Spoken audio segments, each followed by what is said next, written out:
What's up, DIY queens? It's your design bestie, Cara Newhart, and this is Make Space. Only 6 days till Christmas! Do you guys remember that part in The Grinch where he's like, 4 hours till Christmas? And they like panic and start shopping more?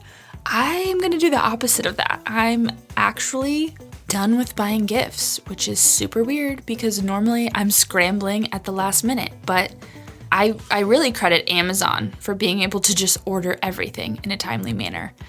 Anyway, I'm excited to sit down with you guys today because I know we're kind of in the middle of the holiday bustle. So maybe you're running around getting all your errands done, or you're sitting at work trying to make it through this week, which is like the hardest week because it lasts forever because it's almost Christmas, almost time to have time off. But I have a really fun conversation to bring you today. I'm sitting down with Ashley of At Home with Ashley. She's an amazing interior designer, and we are talking all about using color bravely in your home, including how to use pink because she uses a lot of pink and a lot of pastels. And then we're actually going to talk about some design rules and kind of what she recommends in terms of how design rules can help you create a space you love, which is refreshing because I feel like a lot of times on the podcast we're just saying like, break the rules, don't follow the rules, but like the rules are there to like help you and give you structure, especially as a DIY designer. If you don't know kind of what looks good or how to do things, the rules can really inform your choices. It doesn't mean you like stick to them, on the dot, but it's a good like structure to help you. But today I'm sitting down with Ashley Wilson. She's an interior designer and blogger over at Home with Ashley. Ashley has an amazingly colorful style, and she's absolutely mastered the art of decorating with color in a way that's sophisticated. What I love about her content and her design style is she's super focused on how good design intersects with a happy life at home and how design can really make your life better and happier. Her work has been featured in amazing places like HGTV, Apartment Therapy, BuzzFeed, Lonny, and Brit Co. So let's dive into this chat with Ashley.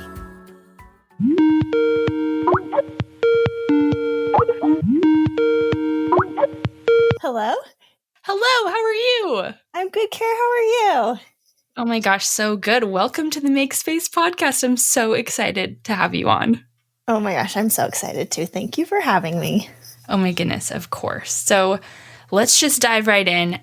For listeners that maybe don't know you or don't yet follow you, can you talk a little bit about like your story, like how you got into like the content creation side, but also like how you became a designer? Yeah.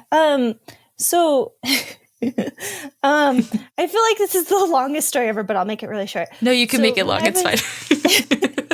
When I was in the 3rd grade, I read this book called Mandy, and I could just she goes to a cottage, and I could just envision it so well. I had to make it, and I used like an old box, and I just poured my heart into it. Yeah. And my mom would show people when she came over, because people would come over, and my cousin saw it, and she's like, "Oh, Ashley should be an interior designer." So since the time I was in the 3rd grade, I knew what I wanted to do. I love that. And I'm lucky that actually worked out for me. So I did go to school for interior design, and then I've always worked in furniture showrooms doing merchandising, because I don't love selling to people. Yeah. So I would arrange furniture in a way that told a story so that people could walk by and buy stuff without having a salesperson. And it was really fun for me. I did photo shoot styling. Yeah. And then my son was born, and I fell in love. And I know any mom out there totally knows the feeling. And I was just like, I don't want to go back to work, but I had to. Yeah. We needed the money. And so I was like, do you know what? I'm going to start a blog and do this on the side, and we'll see what happens. And when my son was 2 years old, my blog was big enough that I could quit my job and now I like stay at home with him and do my blog stuff. So Yeah, kinda what that's so cool. That's really similar to my story, except that I was in oil and gas finance, so leaving was like, yep, I'm gonna go. It's just not what fit me at all. But yeah, that doesn't sound super fun. nah, not at all. I really love hearing how everyone got started, because for some people it's like, well, I just started posting photos and people like them, and for other people it's like a very not a strategic, but a more defined path of like, you know, being officially trained in design and all of that good stuff. I'm sure a lot of listeners already follow you on Instagram, but if they don't, they are going to absolutely love your account. I just know it. But your style is not just colorful. You literally use like rainbows in your decor, and they're absolutely amazing. Probably the most iconic is your rainbow staircase, which I'm going to link in the show notes for sure. Can you share a little bit about why you love using color in your home? So I just think sometimes people are too serious about their house. Like, what do you do in your house that's so serious? Like, I like to have fun, and like, I like my house to reflect who I am. And I'm just like a happy-go-lucky person. Someone where I used to work used to always call me rainbows and sunshine. And I like took that literally, I guess. And I've just like, I've really experimented with color, and the more I add it, the more I love it. So I like to make my house happy. Yeah, I really like that. I feel on the same page, because I feel like as adults, like our home is kind of one of the last places we have to like play and experiment. I mean, you can with your style too, and you're like what you wear, but your house is like totally yours. So if you're worried about, you know, what people think, at least do what you love in your own house. And color is like the best way to do that, to just go all out and experiment and all of that. So another thing I love about your style is that while it's like super colorful, it's not overwhelming, which I think is really important. Like if you look at your feed, you'll notice that like a lot of the colors you're using are actually pastel shades. So can you talk a little bit about this, like why you're drawn to pastels and maybe some of the strategy behind why you use those? Yeah. So, I use a lot of pastels. Pink's my favorite color, and you'll see that a lot. But what I like to do is I really do a neutral base. So most of the walls in my house are white and then just plain wood floors. And I like to choose one real statement piece. So like if that's wallpaper, or, you know, there's rainbow on the stair risers, but then the walls are white, and it kind of just balances it so it's not too crazy. Yeah. It's very livable. Yeah. It's really actually soothing. I love the colors because they're not as vibrant. The pastels, the white neutralizes it a little bit, and it makes it more calming, at least to me. Yeah. No, I totally feel that. And that's what's funny about color is like, I think a lot of people, especially me, when we first start using color, you kind of just go for like the bright hue and you don't really realize it in the space. Like that is a lot. But if you do a more muted, whether it's like a pastel, like toning it down with white, or like kind of a more muted tone where there's like some black in it to kind of, you know, make it not as vibrant, like that's such a good way. And then you still get color and it still looks really colorful, but it's not like too much. Yeah, exactly. Yeah. I love that. So let's dive into the pink, because I am also a fan of pink, and I got this question all the time when I painted my mudroom door pink, and it always makes me laugh, and you might get it too, but how do you incorporate pink into your home when you're married / share a space with a boy? Are there any tips for getting him on board? Totally. Okay, I get this question asked all the time. And, we just painted the outside of my house, and it's white with pink shutters and a pink front door, and everyone's like, what does your husband think? What does your husband think? And I just he's just glad I didn't do the whole thing pink, honestly. Yeah. But here's how I started. So probably 5 years ago, my house was mostly gray, a little bit of red, and it was so dreary, and I was like ready to switch things up, and I knew I wanted to add pink. So I started very small, like with a throw pillow and a piece of art. Just like things you could really change out affordably, you know, like printable art that's like $5 on Etsy, right? And then another tip is you can like add pink to your own space. So if you have a vanity, add some pink flowers on your nightstand, like that's fair game. Yeah. Put, you know, pink art there or whatever, you know, and then just kind of start small and see how it goes. And also just like have an honest conversation with your significant other and just say, like, this is a color that makes me really happy. And like, how comfortable are you? And again, the shade will make a difference. Like hot pink is probably going to be less comfortable to guys. Yes. When like a pastel pink or like a muddy pink could read as more of a neutral. So, Ooh, that's so true. Yeah, and that was like a color that was really trendy, like a light corally pink.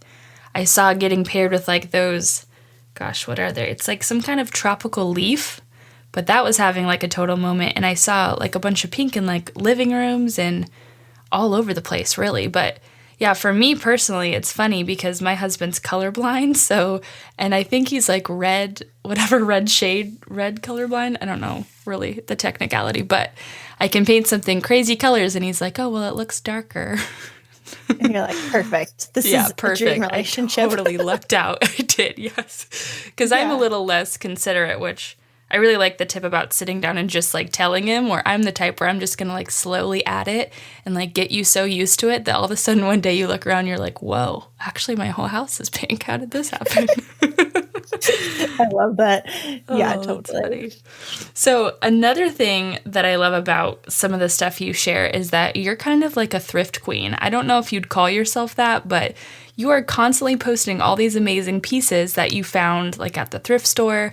Like you had a super amazing bird cage that you were painting. And then recently you had like a vintage brass horn that was adorable. And then you make them over to be like 100 times better. So do you, first of all, have any tips for like snagging all these amazing things? Sure. Okay. So you have to go in kind of often. Which is fun for me. I go in once a week because on Thursdays on my Instagram, I do called Thrift Store Thursdays. So I like give my tips every week then.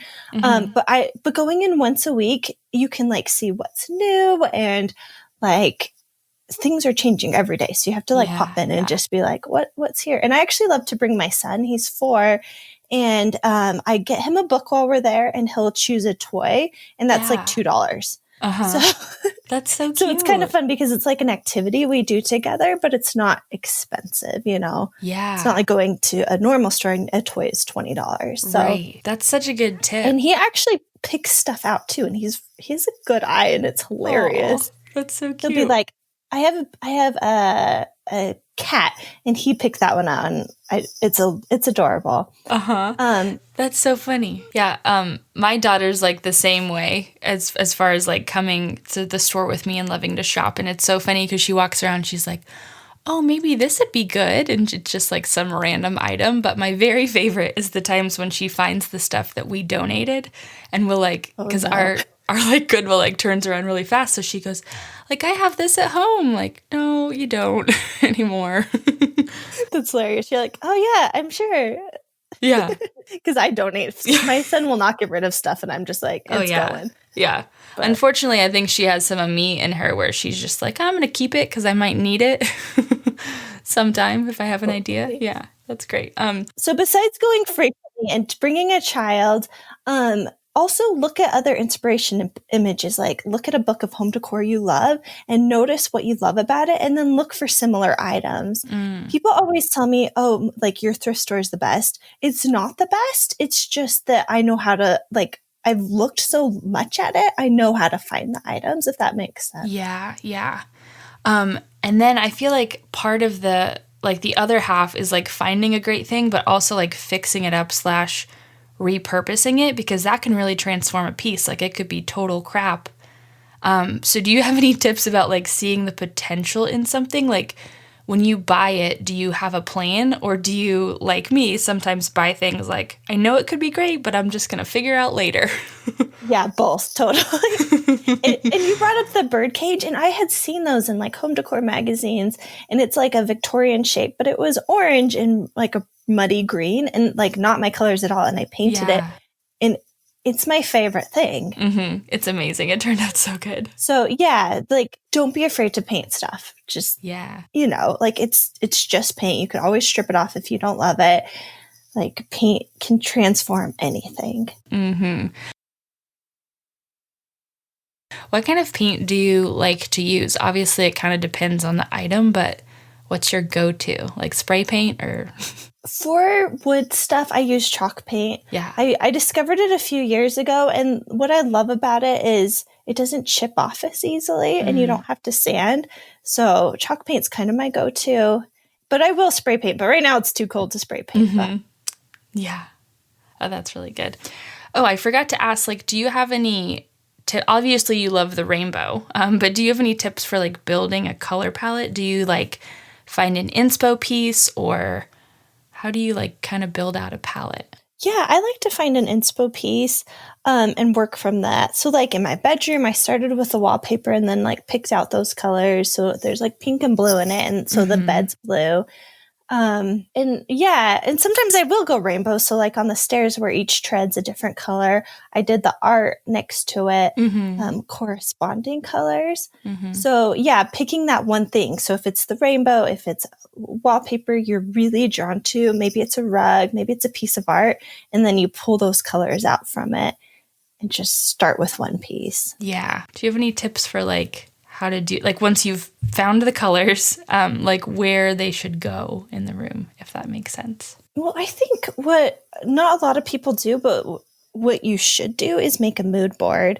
And I know that seems like something that just like maybe interior designers do, but anybody can do it because the internet is amazing. You know what I mean? Even on your phone, there's like free apps you can use, and then you can pull all the pieces together on one screen and see how they play together. And that can help you like with zero commitment so that you don't have to paint a wall and be like, oh crap, I like really hate this, which we've all done, right? Yes, absolutely. Or you buy a bed and you're like, this is wrong, you know, like try to save yourself, even if it takes a few hours, because it does. It takes a few hours to pull the images and look at them together and really like get yourself to picture it. Yeah. So then when you're putting it together, you can make your vision a reality. Yeah. What do you use for mood boards? Like, is there like a software or an app that you love that you want to share? I personally use the website PicMonkey, PIC Monkey, and there's a fee to use it, but I don't remember how much it is. But for me, that's totally worth it. But I know there's free apps. Yeah. I'll have to send them to you later because I can't think of it, and maybe you can add it to the show notes. Yeah, totally. Okay. I use Canva, so that's the one that comes to mind first. But we'll put a little list of those because I know people are going to ask. So you are a designer by training, so I want to dive into this a little bit. But a common like word of advice from DIY bloggers and even like designers who didn't really go to design school often is like not to follow rules and just go with what you love, which like I absolutely believe that's true. Like you can have a gorgeous, happy home with just doing what you truly love in your space. But I feel like basic design principles and those design rules also have like a purpose in informing our decor decisions. All that to say, can you talk about some design principles that you think are really important or could really help the everyday girl like create spaces that are more polished but also feel more like intentional, if that makes sense? Yeah, definitely. I mean, one super basic rule is symmetry. So like if you're designing your bedroom, your nightstands don't have to match, but like try to have them the same height so that that just looks more pleasing to the eye. And balance will come into play too, because what you put on the nightstands will help, like you want them to feel even. So like not one thing is tilted, like not one thing is visually heavier than the other side. Yeah. And then when I'm accessorizing something, like say a mantle, I try to put the tallest item on the left-hand side because how we read is from left to right. And so it's most pleasing to your eye to have the most dominant item on the left. And then if you're not doing exact symmetry, and then smaller items on the right-hand side that might not be quite as heavy visually, if that makes sense. Yeah. So I don't know if that makes sense. No, that totally makes sense. Sorry, that was just really good. And I was just like, whoa, that's amazing. That's a really good tip. But that's interesting to think about like how visually heavy things are, because that's what you're like drawn to more, I guess, than the lighter stuff. And so things can really feel off balance or like not look as good, I guess is the right way to say it, if it's not balanced. But I think something that a lot of people struggle with, which you do really well. You have this room upstairs that has like these shelves. Or I don't know if it's upstairs. I've never been to your house. I just assumed. You have come over one day. I should, yes. When Houston gets too hot, I'll come back and visit. Yeah, come to Utah. Yeah, get some snow. But you have this room that has these shelves, and you've decorated them with like groups of color. And it's really well done, like doesn't look cluttery at all. And that's something I know a lot of people really struggle with, is like decorating shelves with knickknacks or just decor pieces and it feeling like cluttery. Do you have any advice for styling like a bookcase or a group of shelves? Yeah. So I used a formula when I did mine. And that was, I did a stack of books, and then I used one small accessory and one small piece of art. And I made sure there was a little bit of breathing room. So like it wasn't 100% full of books and then something shoved in there. Yeah. Because I think that can get a little bit overwhelming. But yeah, I did some books up and down and some books laying on their side so that I could have somewhere to stack things on top of the books laying on their side. Yeah. And so then that like visually again balanced out the taller books. And then I like to group things in groups of 3, odd numbers. Yeah. And so sometimes I try to create a triangle. So like the tallest thing is, say, a piece of art, and then there's like an accessory, say like a bowl, and then your books create kind of a visual triangle. And again, that moves the eye around and is visually pleasing. That's a really good tip. Because I knew groups of 3 were like a thing, but I didn't really know why. And your eye moving around easy is definitely a good thing, because that's what makes it feel less cluttered, because you kind of are guided as you look through things versus like, where do I even look first kind of thing. Yeah, totally. Yeah. So would you recommend like, okay, so I feel like shelves sometimes get cluttered because things are all the same height, or because like things are too small and there's not enough variety. Would you recommend like larger things overall? Or like, I guess what I'm trying to get at is like, how do you get things to be in proportion to the shelf? Like if you have like an 18-inch gap, how do you make sure you're like filling the space enough but not too much, and like based on the size of things? Sorry, that was like totally a backwards question. No, it's not a backwards question. I think it's a good question, because I think a lot of people struggle with shelves. And it's going to depend on your actual shelf. Yeah. But if there feels like there's too much height, that's when you can stack things a little bit higher, or add like art on a easel you could do, or you could even like hang art on the back of your bookshelf, like with a command hook if you want. Yeah. And so that you're like taking up the visual space, because you don't want like you want your eye to be able to rest in places. Yeah. But you don't want it to be like, oh my gosh, there's too much blank space, if that makes sense. Yeah, that totally makes sense. Hanging art on the back is a good idea. I feel like I've seen that, but it never occurred to me to do that in my own house. So I'm going to write that down. I know, and you have your brand new house. I'm so excited to see it come together. Oh my gosh, there's so many projects. I'm so excited. The funny thing is I'm starting on the guest room upstairs, which is great because it'll be done for the holidays, but that also means like our living room is like still has boxes everywhere and it's like kind of a mess, but the guest room's done, so if someone wants to come stay with me, we'll have somewhere to sit in the living room. But is that where you're doing that headboard? It looks beautiful. Yeah. That thing was heavy. It was way bigger than I thought. Like, I drew it out to scale, and I was like, yeah, it's going to be perfect. The ceiling's high. And then I went to build it. Like, this thing is huge. It is very, very hard to move. Oh, yeah, I'm excited to reveal that. Okay, so something we've been diving a lot more into recently on the show is how, like, decor and home design goes obviously way deeper than things just looking pretty, but like kind of talking about some ways in which that's true. And I know this is something you really like to share about. So do you have any thoughts on how like really great design kind of aligns with living a happy life at home? Yeah, totally.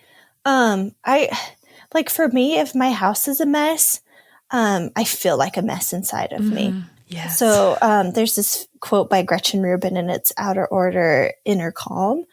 And so, like, if I'm feeling frazzled, I like to, clean up all the toys and like arrange things nicely. And I honestly feel better inside when my house is happier. Yeah. And like, there's just something also to be said about your house reflecting your style.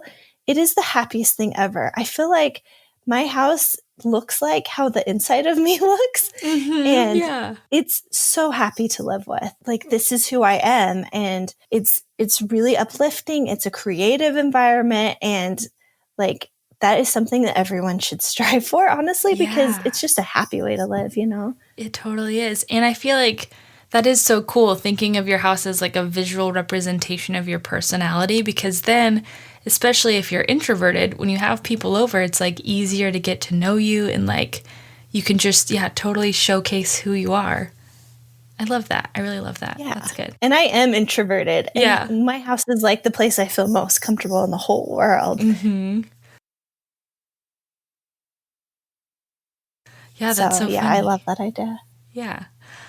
So I know that you've talked about sustainability a little bit, and you just share products here and there that are like really cool. Like there's like a beeswax food paper and like all these different things. And what I really liked is that I feel like you're sharing these little things and how to be sustainable and do it in a way that's achievable, like doing all these little things to add up to make a difference.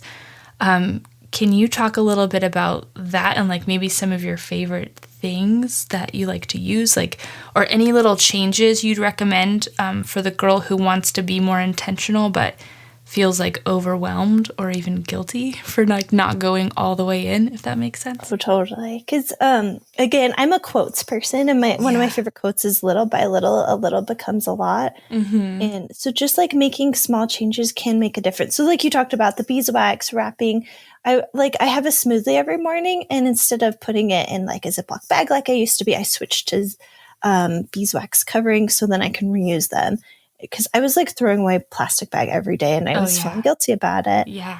And another thing I like, and I thrift. So that is so good for the environment because a new product doesn't have to be made. It's not wrapped in a lot of plastic. You're not shipping it. That's so good for the environment. Another product I love, let me think.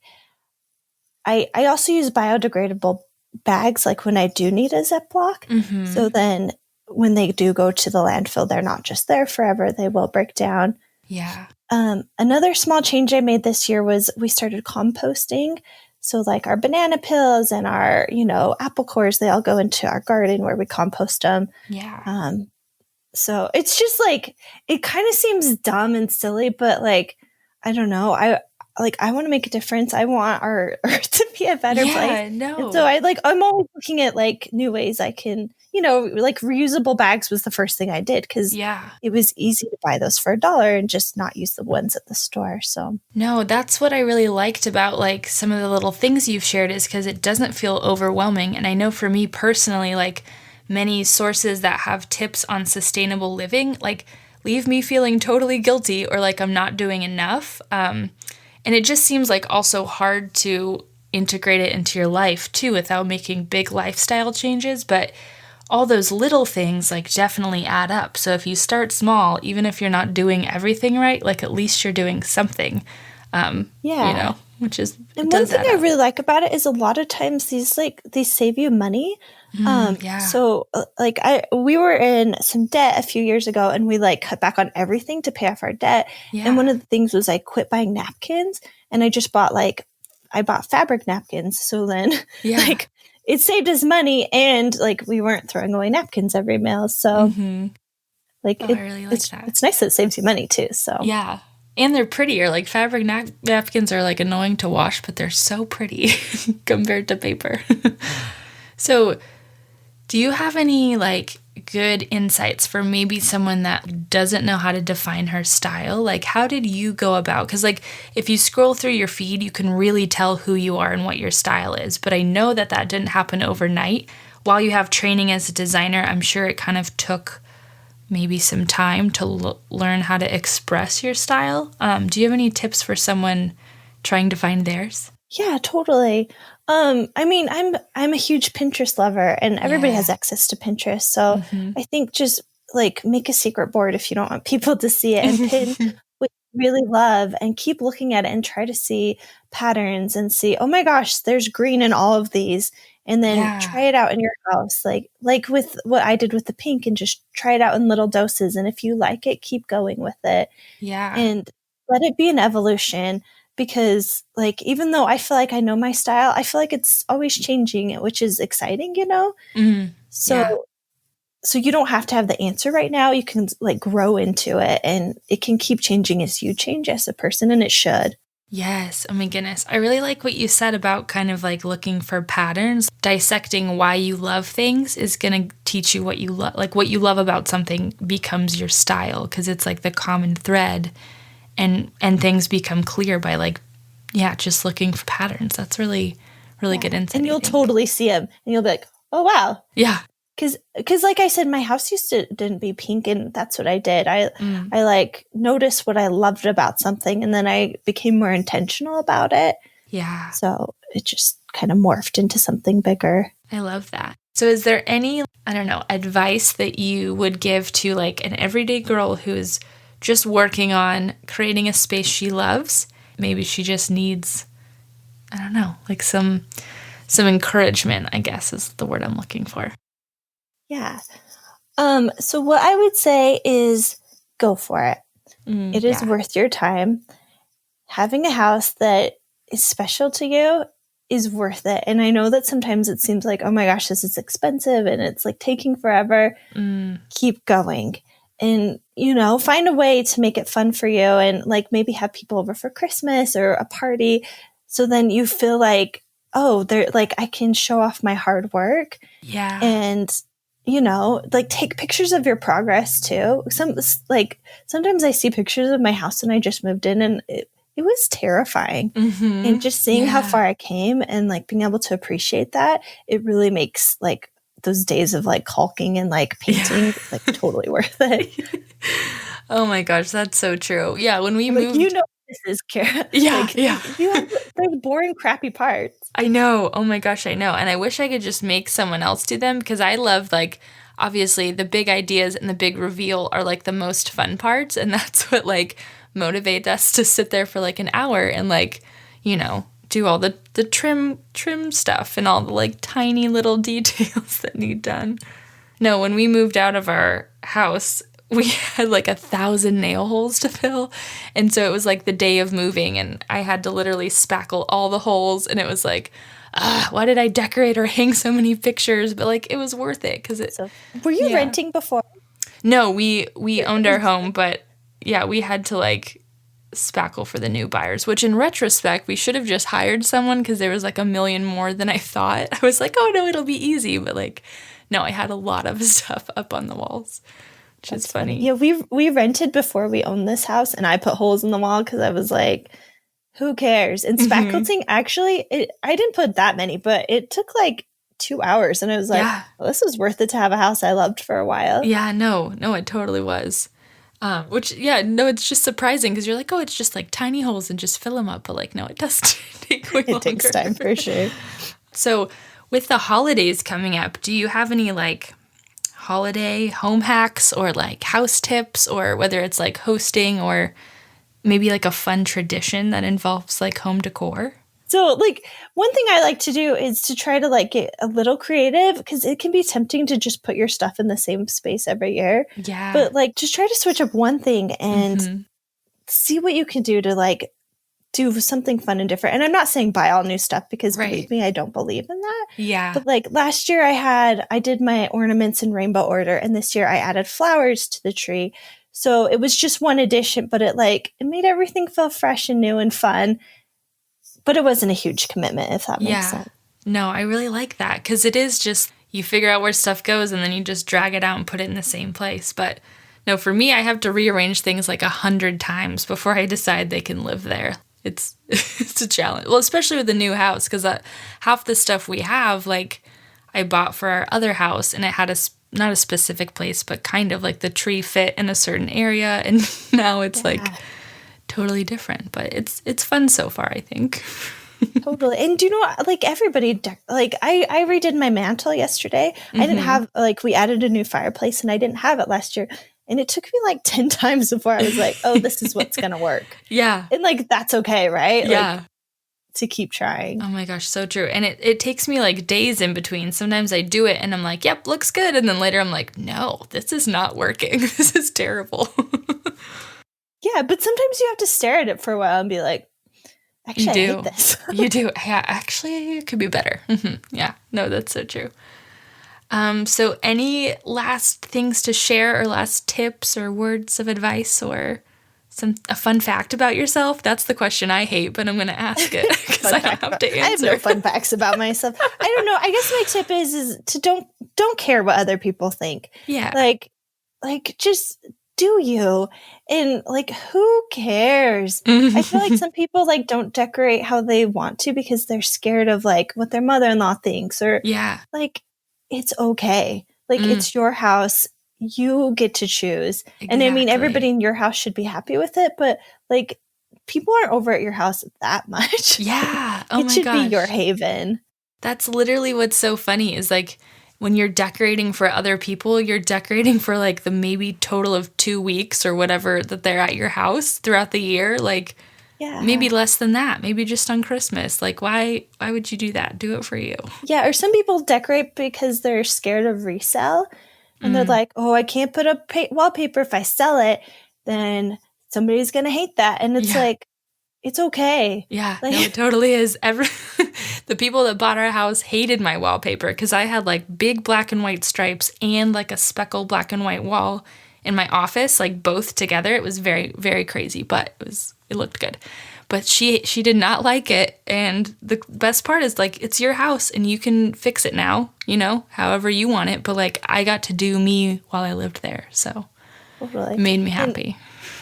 on that same note, we lived in a condo years and years ago, and I really decorated, like the bathroom was pink flower wallpaper, and there's like pink doors inside. And like, I got like 10 offers on the house, and most of them were from young girls for my condo, and they loved it. So like, you never know. Someone might hate it, but you might find your person. Yeah. No, that's so true. Like, if you design the whole house for you, like if you find someone really similar to you, it's going to be their perfect house. And so, yeah, it might be easier to sell in that case. Appealing to the masses is just no fun, turns out. Yeah, like nobody wants to live in an all beige house. No, black. At least I don't. Maybe some people do, but yeah, you know what I mean? Like, but even then, it makes you happy, and you should go for it. Yeah, you should go for it if it's all beige, but for sure. So okay, where can everyone connect with you online, on Instagram, and your blog? Come to Instagram first. I'm at Home with Ashley on there. And come thrift with me every Thursday. Yes. Or you can come to my blog. It's at homewithashley.com. Yeah. And then I was like creeping on your blog because it's thank you. Creep had away, plenty of time. Yeah. But you have like an ebook that looks super awesome. Can you like talk about that? Because I didn't know you had it, and it looks amazing. Oh, thanks. So it's tips on how to decorate on a budget. Because I'm all about decorating on a budget. I think you can have your dream house even if you don't have a ton of money. Yes. So I just give like tips and hacks and places you can shop, and so that you can find things that you love on a budget. Perfect. Well, I will link that in the show notes too, in case anyone wants to check it out, because I know we have some people that love reading and love book recommendations, so that will be perfect. So thank you so much for your time and for sitting down with me. This was super, super good. It got me all amped up to go decorate my house. Oh, and I've been loving following along. And thank you for having me. This has been really fun. Oh my goodness, of course. You've been on my list for a while, for sure. And it's more fun that we like got to meet in person first at Haven, because I feel like I like knew more about your style than just like, I've been creeping on your Instagram and like,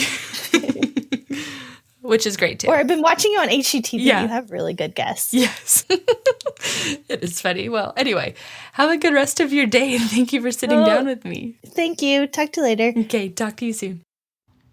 Thanks for listening. And if you've got more episodes to catch up on, binge on. Don't let me stop you. But if you've got a second, you should come say hi on Insta at MakeSpacePod. And if you're an overachiever, you can also leave a review, and I'll love you forever. If you're new here, hit that follow button to officially become a DIY queen and join all the amazing humans tuning in every week.